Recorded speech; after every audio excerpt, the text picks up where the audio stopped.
This program is designed to provide general information with regards to the subject matters covered. This information is given with the understanding that neither the hosts, guests, sponsors, or station are engaged in rendering any specific and personal, medical, financial, legal, counseling, professional service, or any advice. You should seek the services of competent professionals before applying or trying any suggested ideas.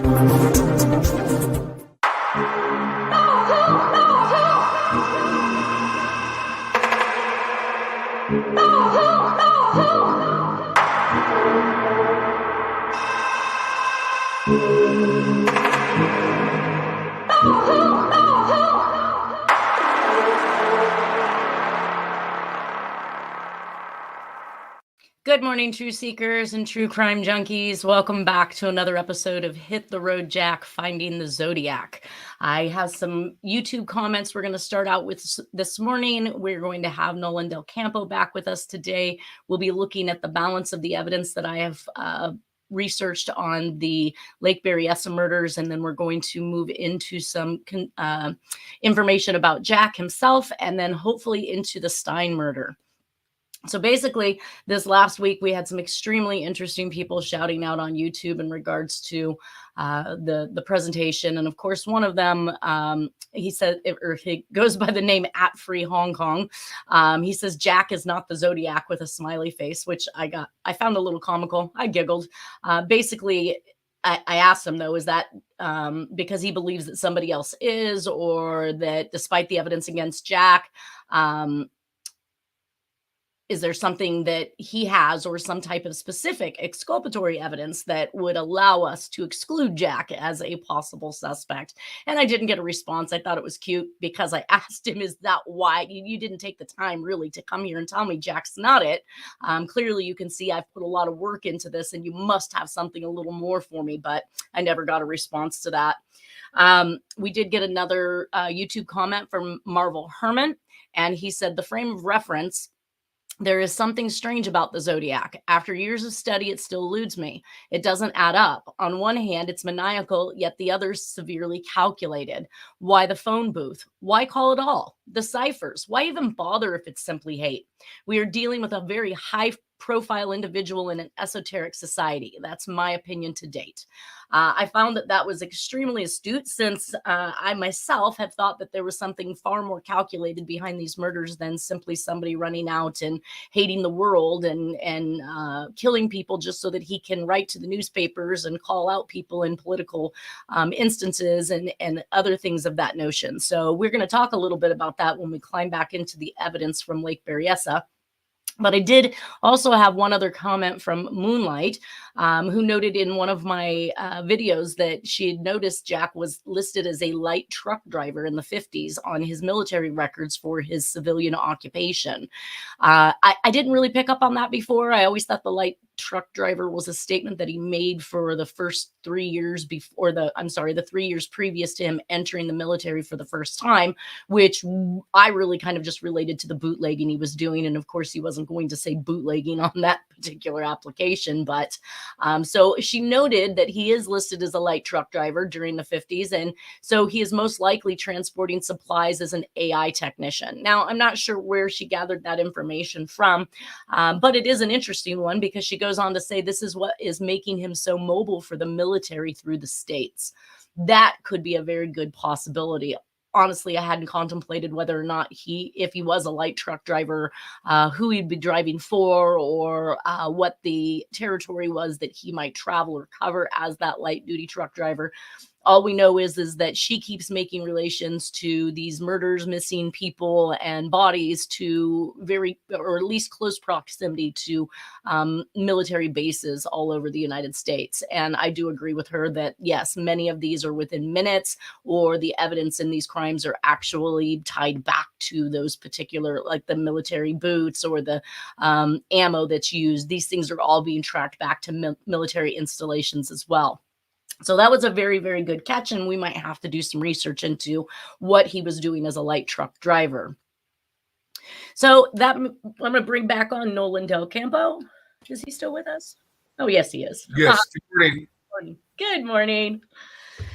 So last week when we left off, we were talking about the Deer Lodge prison in Montana, and I had briefly kind of gone over some of the warden's doings there. He was pretty much running it as his own estate, and uh, catering to politicians and high-profile people, and using the military as his own personal farm, and all kinds of crooked things, as we suspect. I did note that, and I think this is the reason why I brought it in after looking at that, because that obviously predated the murders by about 30 years. But I did see that there was a retirement of the facility, and it stated that I guess $3.8 million had been solicited by Governor Forrest Anderson to be used in the construction of a new facility. And it states that the money didn't become available till 1973, but I thought that it was interesting to note that if the Zodiac Killer used that reference as an escaped convict, he claimed he was an escaped convict and he had killed a guard at Deer Lodge in Montana. Was that the push for them to get the funds approved for that new facility? Because then it only goes on to say, so it doesn't tell me when they requested the funds, but it says the funds did not become available until 1973, which is roughly 3 years after these attacks. If that was following this political murder spree that I believe that Jack is on, facilitating different agendas, politically speaking, would be why he would use the newspapers to get it obviously around to everyone, but also to assist in getting their agenda done, I guess, if you will. Does that make sense? Yes, but what communication was it that referenced the Deer Lodge in Montana? What Zodiac? He spoke that directly to Brian Hartnell and Cecilia Shepard. So, and we're gonna okay, right. We're gonna get into that because that's I also really odd though, because Hartnell lives, and so Hartnell's the one that tells the story. But did he mean for Hartnell to live, and was he dropping that on purpose? Yeah, exactly. See, and that was a good question by Terry Batcher as well, as he stated, why use a hood? If your intention is to go in to kill these people, you don't anticipate you're going to be seen again, right? I mean, you're thinking you're going to kill these people, they're going to be dead. He also mentioned that he had strategically stabbed Cecilia so many times, but missing all the major arteries. So technically she survived for a bit too. She also gave a statement. Wow. It wasn't just Hartnell. She survived at least to the hospital, was capable of giving a partial statement, which I think we're going to cover here in a minute.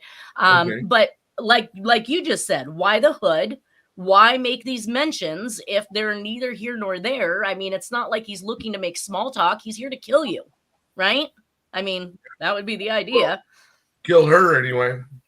Right. Yeah, and again, so there was always this underkill on the males. I mean, we had 2 males survive, and ultimately all the females he attacked that had passed. So maybe it is in tandem with getting that message out there again through the newspapers. And it did make the newspapers. The Deer Lodge, Montana was actually talked about. They did find that the statement that the Zodiac made was false. So again, why make it?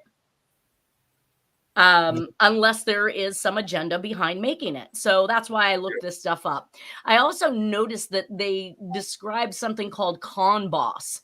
And this guy, Jerry Miles, who was actually born Donald Grote. And I actually found a connection to Grote and Channel 9 News. So I don't know if there is some connection here again. Everything seems to be just a couple degrees apart. But basically, Jerry Miles did it.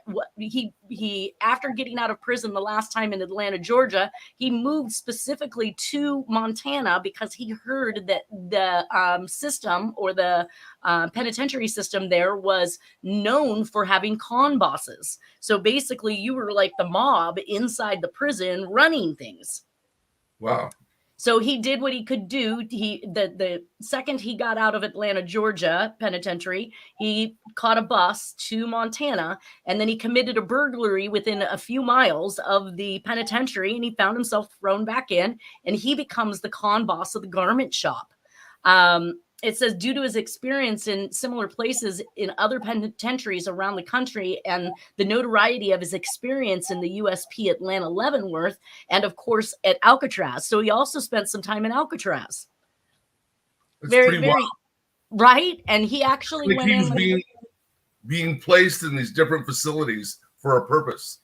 Well, he definitely, I don't know that he was purposely put in the other ones, but it definitely says in this article that he specifically heard about the ability to become a con boss.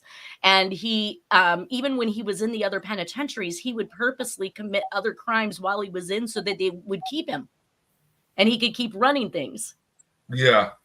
Very, very weird. Yeah. I guess if that's your society, you ultimately would learn to live in it and not want to leave it. It's all you know. So you keep committing crimes so that you keep getting more time. But interesting that he noted that he could get into this place and run it. And maybe there's a connection between the people running the facility and the cons too. They don't just let anyone rise to the top. I mean, right. And that's why I said it was interesting that the last name Grote was also a connection to the Grote family. And one of them was a major either reporter or news anchor or something for Channel 9 News. And the Zodiac wrote Channel 9 News. I was like, whoa, yeah, that's a little eeky. Anyways, so it says that he went into this particular penitentiary in 1958. And if he rose to con boss of the garment shop, I'm sure he was there for years, not, momentary. Yeah. So just a quick little aside. Years ago, I had a case in Yolo County, and my client, his nickname was Bam Bam. He was Aryan Brotherhood, and we went to court one day, and we're leaving court, and bailiff pulled me aside. He says, he runs the jail, the Monroe Detention Center. The criminal, my client, Bam Bam, Aryan Brotherhood guy. The sheriff told me that he ran the jail. Wow. Yeah, so it's definitely an inside system, and I suppose you can get a lot done. You have a lot of connections with criminal types, some that are coming in, some that are going out, and those that know others on the outside that can get things done for you. I mean, you've often heard that the mob, even though they were in prison, was still running their entire business from inside. Oh, yeah.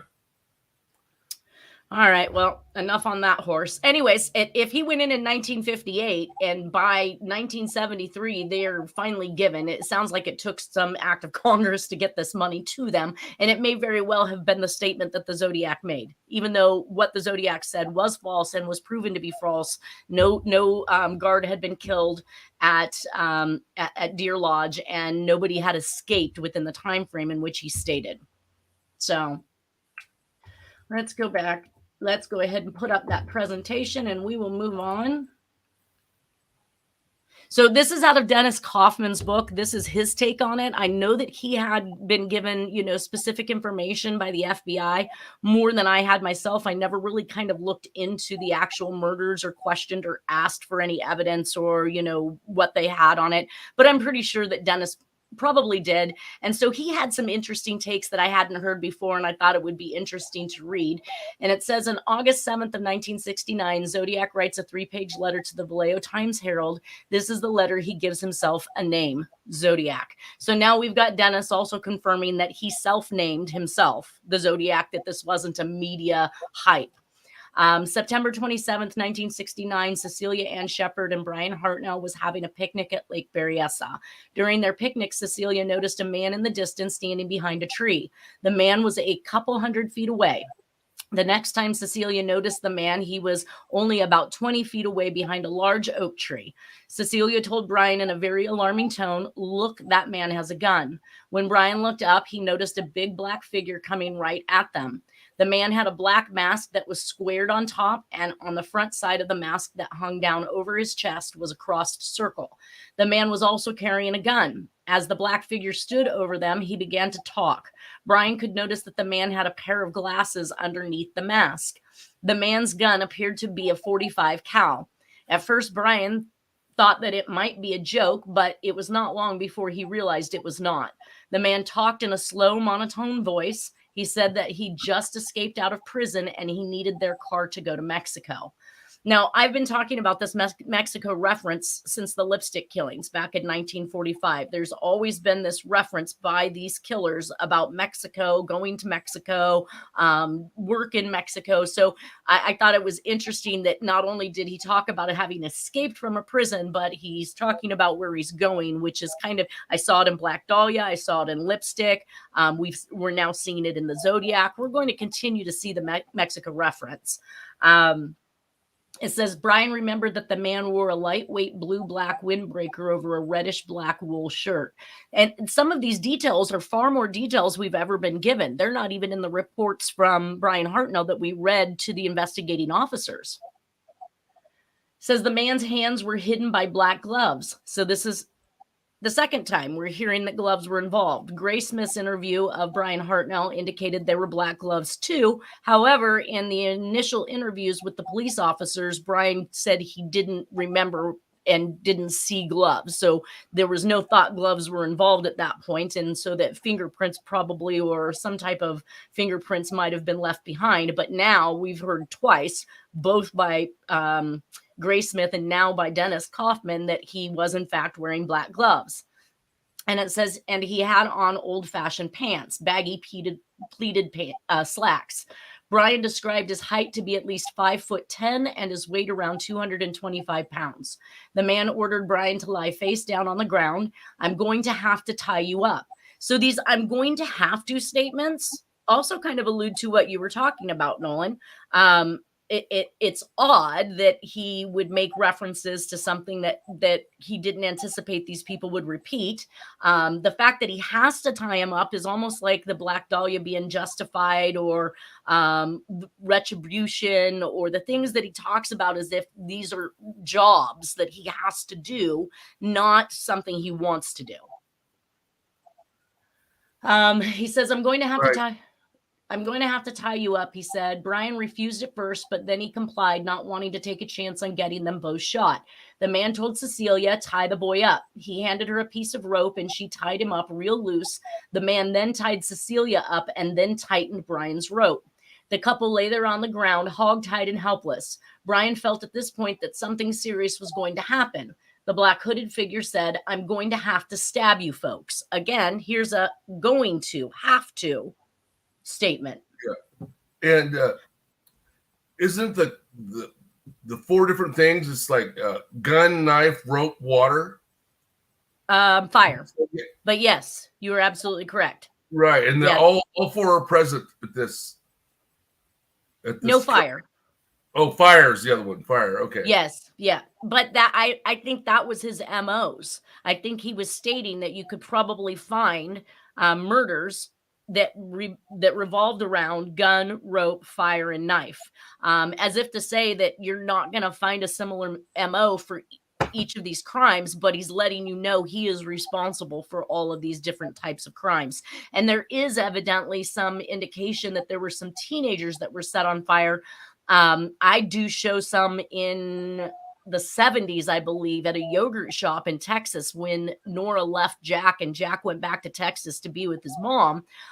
There happened to be, right after Jack went back to Texas, there happened to be some teenagers in a yogurt shop that were killed, piled on top of each other, and then set on fire. So I might ask Moonlight. She's the one that brought that up. Which ones here, I think in California, she believes were set on fire, but there was some. So let's see here. It says, Brian felt at this point that something serious was going to happen. The black hooded figure said, I'm going to have to stab you folks. Brian asked the man to stab him first because he couldn't stand to see her get stabbed. The man did just that. He raised his foot-long knife and began stabbing Brian in the back. Blood was squirting out of Brian's back as the man stabbed him. Brian's blood covered Cecilia. As she began screaming, Brian knew his only chance of survival was to play dead, and that is what he did. Cecilia, terrified, knowing what is about to happen to her, frantically tries to get away, but there is no chance. When the man thrust the knife into Cecilia, he broke ribs. After he stabbed her several times in the back, he turned her over and stabbed her once in each breast, once in the groin area, and once in the abdomen. So again, here's additional information we did not find in the crime scene reports, but I'm sure there must be the pathology reports or the autopsy reports that would have discussed or showed this. I've just not seen these to know whether or not this information is correct. I just can't imagine that Dennis would write it unless he had been told it at some point in time. Yeah, and that's like specifically targeting certain areas of the body too for a reason.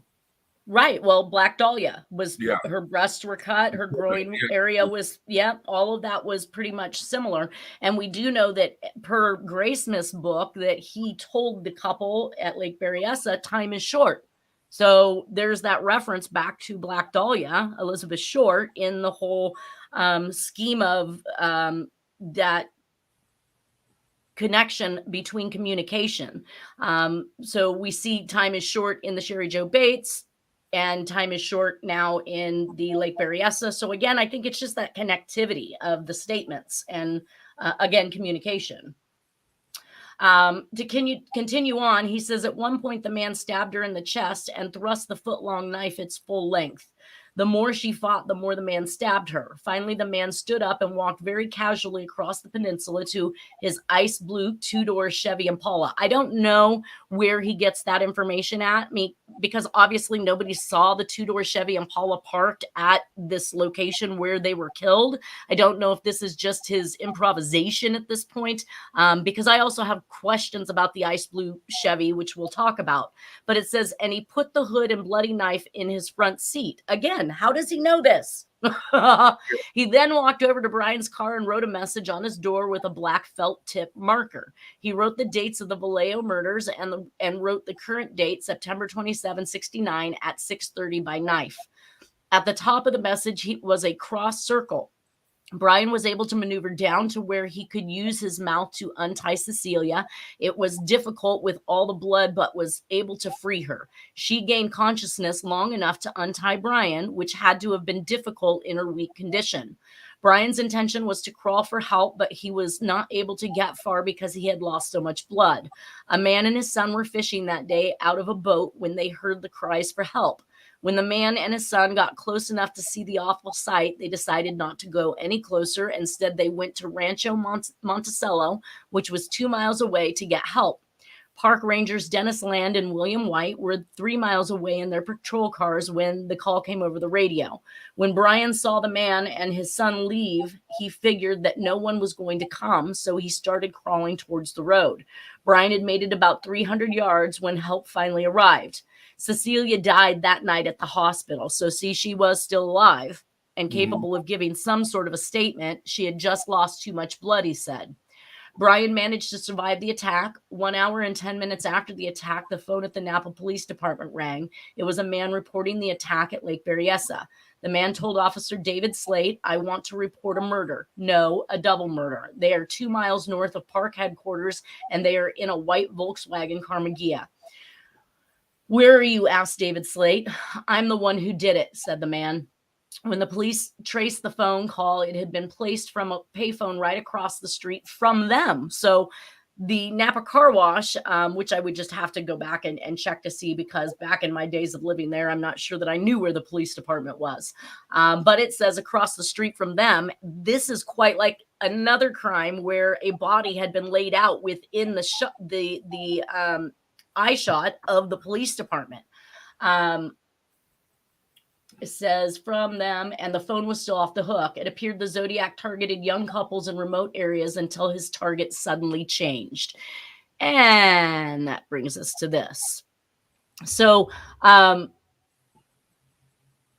like I said, I don't know if the Napa Car Wash is directly across from the police department. I'm sure it has moved several times. I would have to look up and go back to see where they were during that time frame, but I don't doubt it. Again, he seemed to have had more information that he was able to give in response to what occurred that day on the beach with this couple than I've read in Graysmith's book or seen in the FOIA reports. Again, I know that he worked closely with the FBI, so some of this information must have come from there. Okay. This next slide actually is showing that ice blue two-door Chevy Impala right here behind Jack and Nora. I do see it later in some camping pictures with them, so I know they had it for quite some time, but this picture right here is from 1971, and I keep kind of getting some feedback from Moonlight in regards to the ice blue Chevy being Nora's. And she'd mentioned, I think I caught in one of the emails, that it was registered to Nora. I don't have any registration paperwork that shows that it does, but this means that that ice blue Chevy was not available to Jack until 1971 because he didn't meet Nora until 1971. Kind of rules out.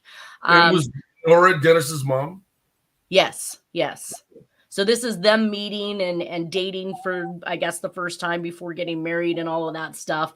But Dennis's recollection of Jack having a nice blue Chevy, if it is true that this was registered to Nora, then Jack didn't have that access.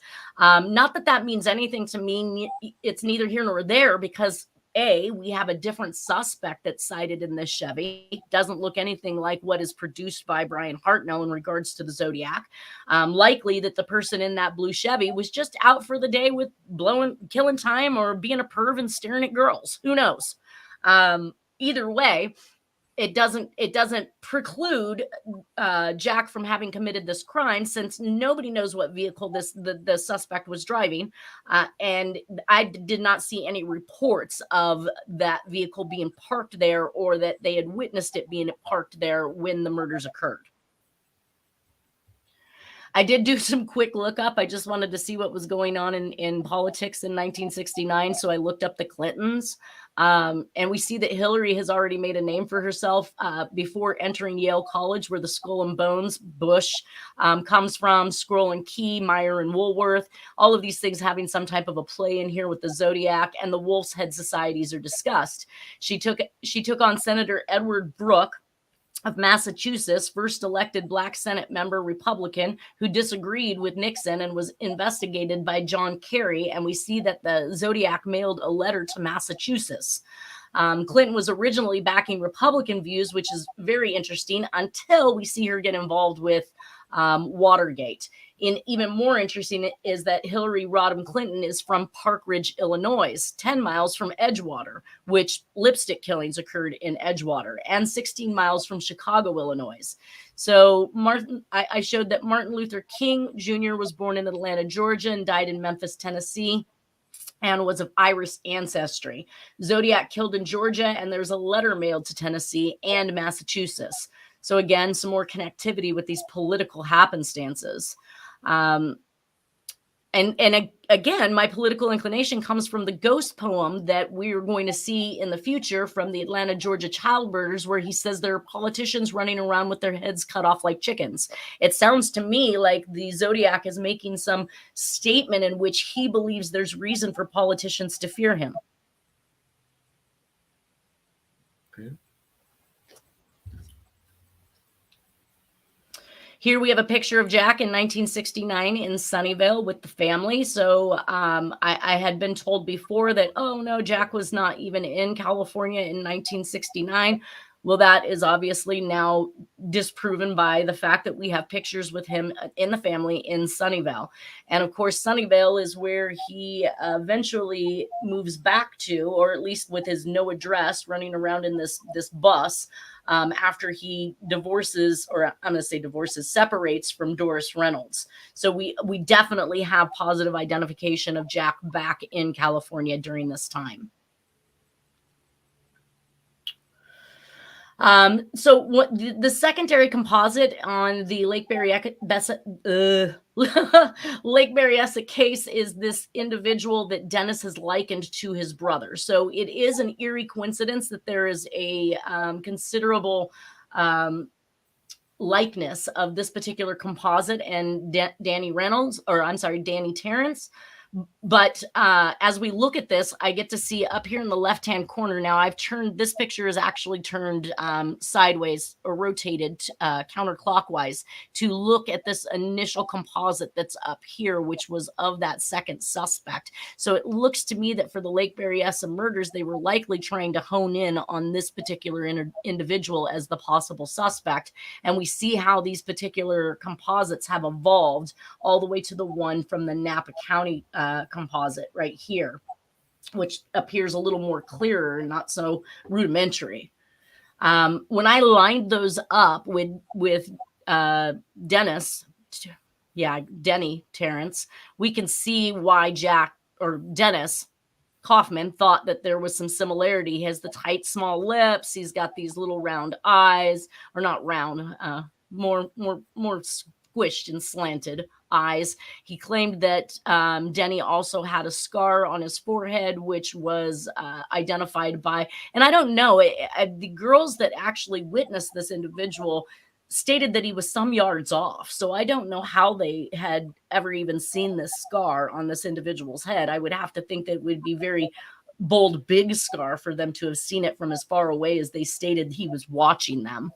But I did some research on that too, and going back and looking at it. Here's a picture of Denny Tarrance in roughly in the Vietnam era. This is when he's in Vietnam. So I'm guessing somewhere between 67, 69 for Denny. I showed Charles Tarrance, Jack's brother, lived in San Jose, California in January of 1968, which is a great landing pad and possibly a possibility that Flova, Jack, and Dawn had used this address when they were living in California before moving back to Texas in, I want to say, roughly 67, 68. Jack and Dawn were supposedly in Austin, Texas at this time, but they could have been using Flova and Scott's address as well. I showed that circa 1969, Dawn actually, so here's Dawn down here. This is Jack's youngest brother, is also a likeness. I felt that hairstyle, that curly wavy hair that brushes back, which is very similar to what Denny Tarrance had going on. I also threw up Jack's oldest son, Barry, but when I looked at that, Barry was born in 1952. It would have made him roughly about 17 years old, whereas Dawn, his younger brother, who seemed to idolize Jack and follow Jack wherever he was actually born in 1941, which would have made him roughly 28 at the Lake Berryessa murders. I thought that was probably more fitting of what the girls saw, because they stated that he was somewhere between, I believe, mid 20s to 30, the individual that they had seen stalking or watching them, I guess, if you will. So that's the theory being that maybe one of the sons was an accomplice at Berryessa. Well, I think he was trying to tie together the ice blue Chevy as if that might have been the lookout for Jack. So we've got this individual who's, cruising around and hanging out, waiting for the deed to be done. But again, if Jack is not with Nora and this vehicle is registered to Nora, then this vehicle wasn't the vehicle. It was likely not the vehicle that was there at Lake Berryessa. It's possible that Dennis confused his memories because he knew that his mom and Jack were together after that, and that was a car that maybe he drove, and so he just kind of picked that vehicle. I don't know. I think that obviously when you're four, you're not going to know who owns what, right? I mean, do you really care what your parents?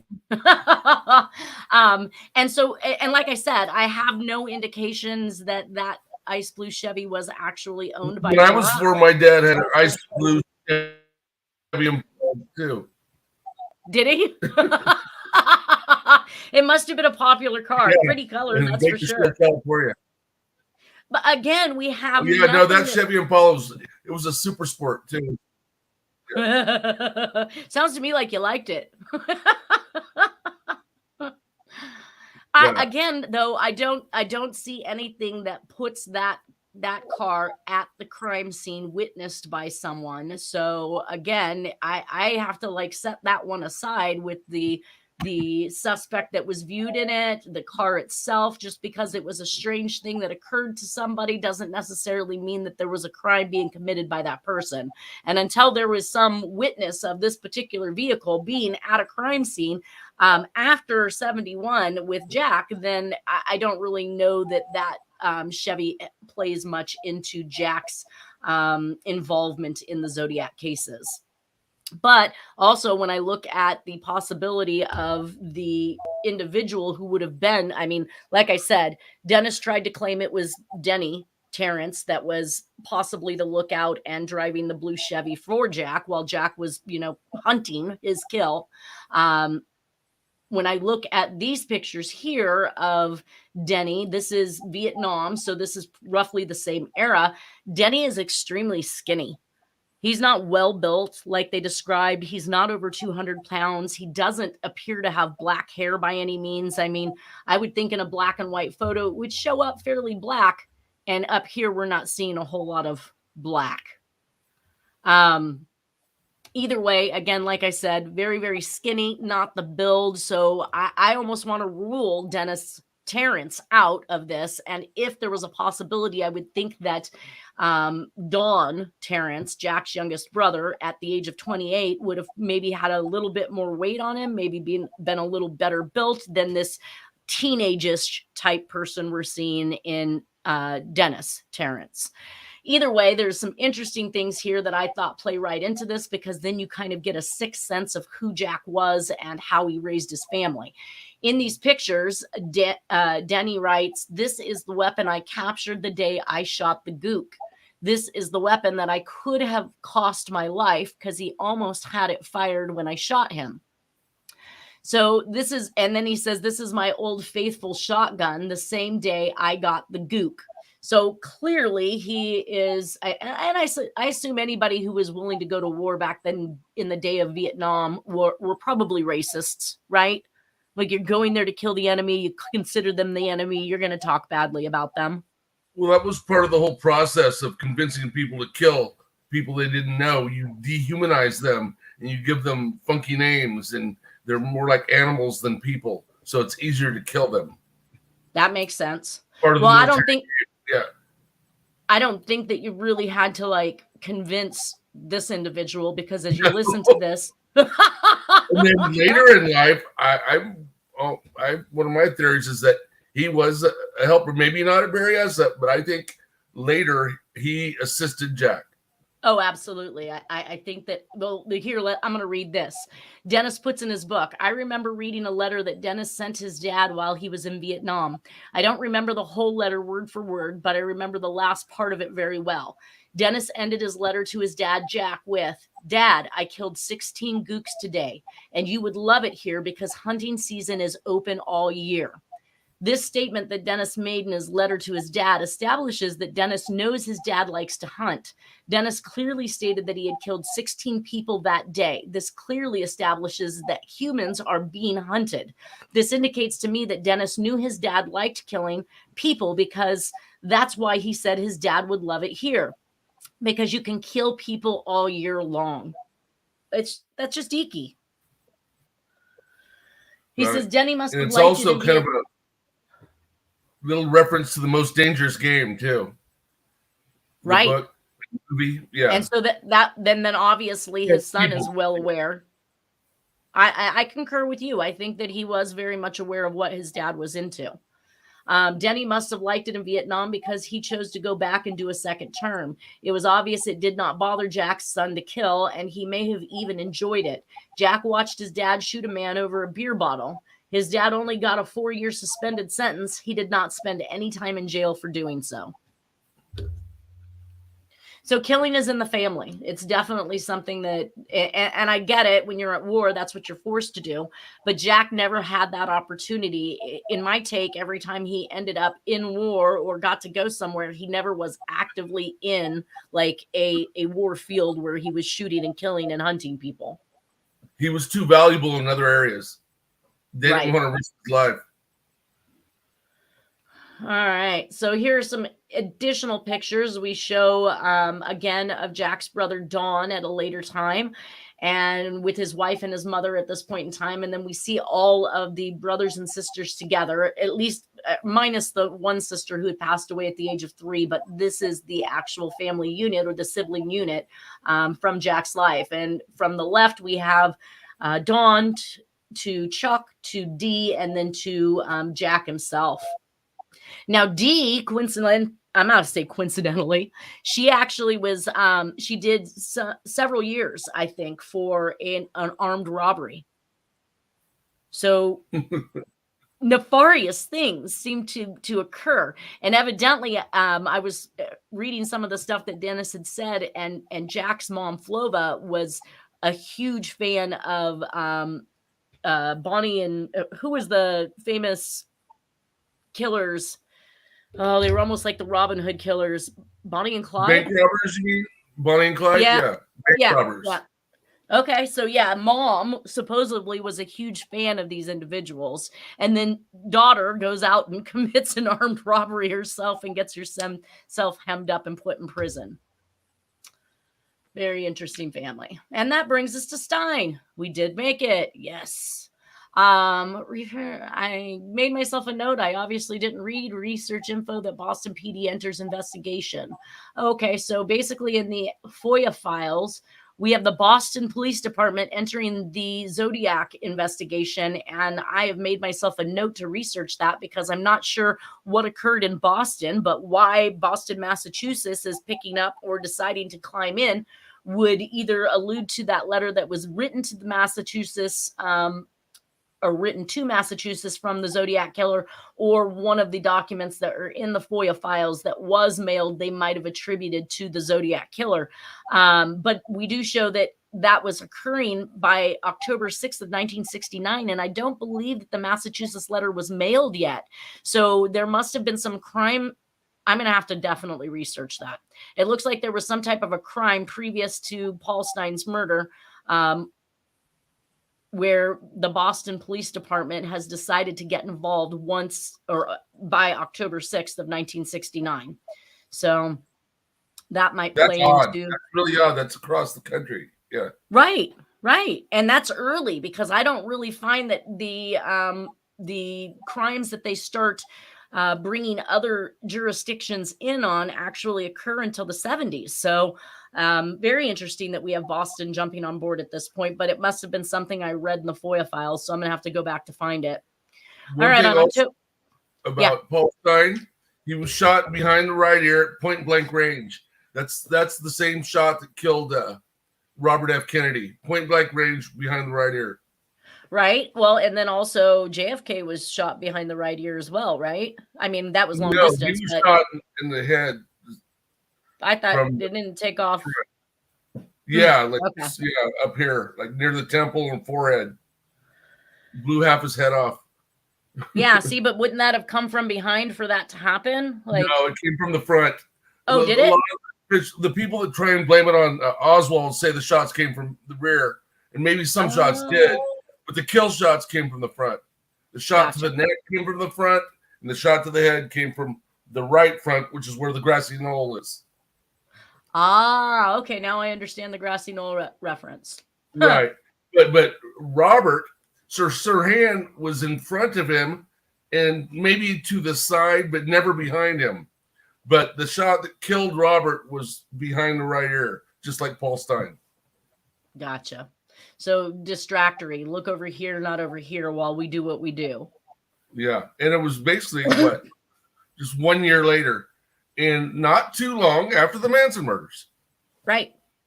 all crazy things happening at once.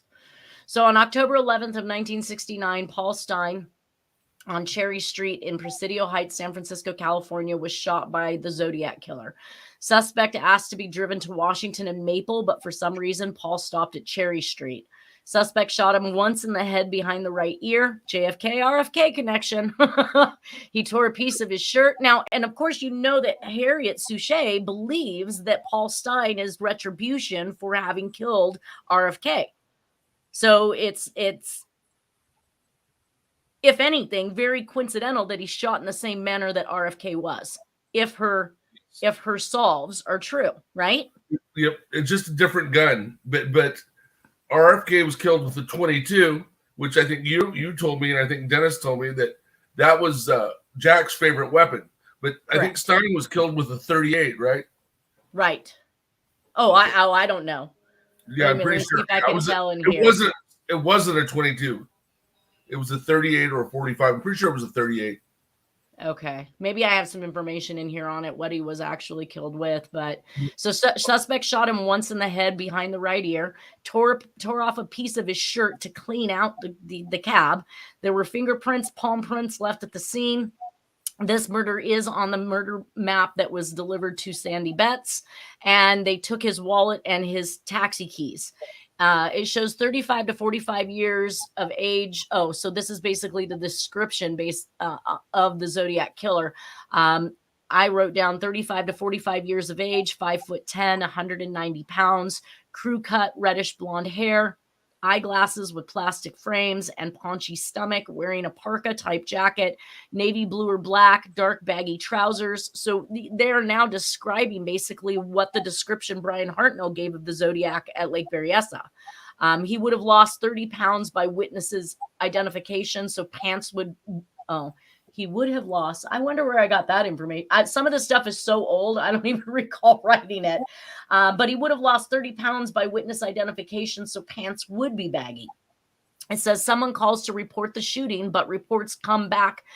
The reports come back that a black male is responsible to the officers on duty. Dennis believes that Denny made that call. So here's, again, Dennis Kaufman believing that Dennis Tarrance is involved with what his dad is doing, believes that Denny would have made that call, but he made it too early, which is why the Zodiac was actually sighted and could have been caught. Police proceed to... What's that? I'm sorry. But as you're pointing out, that why did the cops, when they had the description from the kids that saw, the killer get away, walk away from the cab, and they definitely identified him as a white male with the description you've given, why would the cops put out to the other cops that it was a black guy? Unless there was another call that came in before theirs. Which is too early, but that doesn't make sense because it's kind of like, what happened with RFK again, when the cop that was there at the Ambassador Hotel that saw these witnesses running away, telling them about this woman who says we shot him, and then they put out an APB for the polka dot dress girl and a white male accomplice, and then they kill it about 10 minutes later. Right? So it's disinformation. It is. Well, and that's what made me wonder. So does Jack have somebody in the police department? And that's why he's writing the police department on top of writing the newspapers, because he's got an in on both sides. Was there a first phone call that reported a black male? Again, that brings into more question about the competency of the police department. If that was an accident that they stated it, then it was a major accident that kept the Zodiac from actually being caught. Again, he even says that he walked right by a couple of cops and they just ignored it. We know for sure that he was seen by the police officers. So for these people who are out there trying to change the narrative of this story now and act as though he wasn't, is completely wrong. There's far too much information in the letter where he talks about it that he was seen. He hopped himself over into the Julius Kahn Park and he sat there and he watched them having their motorcycle races up and down the road searching for him. And he even states, had they not been having their motorcycle races and their fun basically and doing their jobs, they would have caught him. That's kind of a hit to the police. Yeah. Well, we are going to definitely have to pick this one up next week. I'm glad we did make it to Stine, but I do have a lot of information on him that we're going to cover as we go through this presentation. And then, of course, we have the Stine letter that we'll cover and possibly have Harriet Suchet back on to talk about her solve in that case, because I believe the Stine letter then alludes to the next victim, which in the chronological basis of this presentation, we will see that next victim come into play. So thank you so much, Nolan, for being here. And after Stine, one last point. After Stine, the San Francisco Police Department basically usurped the investigation. Mainly it was Vallejo before that. And there was only one murder in San Francisco, well, that we know of. There's probably more. But Stine was the only known Zodiac murder in San Francisco, yet San Francisco took over the investigation. That's been the strangest part. That's been, for me, the biggest question is how, with the fewest amount of murders, do they take over the investigation? And how at this point is it that the FBI doesn't actively get involved with these cases? Because we now have a serial killer, which that is obviously their jurisdiction. Anyways, that's something for everybody to think about. I hope you have a wonderful weekend. It's going to be hot, so stay cool, stay safe, have a happy 4th of July, and we will see you guys next Friday. Thank you, Nolan. Thank you. Peace out. Peace.